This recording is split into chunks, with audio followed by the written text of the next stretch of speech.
اگر قصد خرید گوشی شیائومی رو داری پس این ویدیو رو از دست نده. تو این ویدیو قراره گوشی‌های شیائومی که ارزش خرید بالایی رو دارن در بازارهای قیمتی مختلف خدمتتون معرفی. قبل از اینکه بریم سراغ معرفی ممنون میشم کانال رو سابسکرایب کنی و این ویدیو رو لایک کنی که ویدیوهای بعدی رو از دست ندی.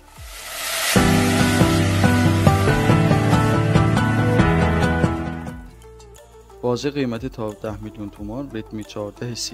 این گوشی برای کسانی که بودجه محدود دارن و به دنبال نمایشگر بزرگ و باتری با دوام هستن انتخاب هوشمندانه‌ایه.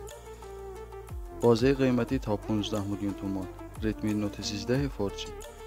اگر به دنبال گوشی با نمایشگر بزرگ و دوربین قوی هستید ردمی نوت 13 4G در این بازه قیمتی بی‌رقیب. بازه قیمتی تا 20 میلیون تومان ردمی نوت 14 4G. این گوشی با لرزشگیر اپتیکال و شارژر سریع 45 واتی برای عکاسی و استفاده روزمره گزینه فوق‌العاده‌ای. بازه قیمتی تا 25 میلیون تومان پوکو X6 5G. برای کسانی که به بازی و سرعت بالا اهمیت میدن با نمایشگر با کیفیت و شارژر سریع یه انتخاب عالی است. بازه قیمتی تا 30 میلیون تومان ردمی نوت 13 پرو 4G. اگر عاشق عکاسی با جزئیات بالا هستید دوربین 200 مگاپیکسلی این گوشی شما رو شگفت‌زده میکنه. بازه قیمتی تا 35 میلیون تومان پوکو F5. پوکو F5 برای گیمرها و کاربرانی که به دنبال عملکرد بالا با قیمت مناسب هستند یه انتخاب شگفت‌انگیزی میتونه باشه. بازه قیمتی تا 40 میلیون تومان شیائومی 13T. با لنزهای لایکا و نمایشگر 44 هرتزی تجربه نزدیک به پرچمدارهای رو ارائه میده.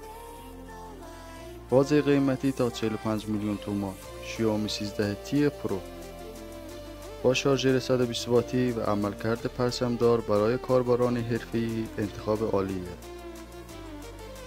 بازه قیمتی تا 50 میلیون تومان شیائومی 14 با طراحی شیک و عملکرد پرچمدار تجربه لوکس در بازه قیمتی خود ارائه میده.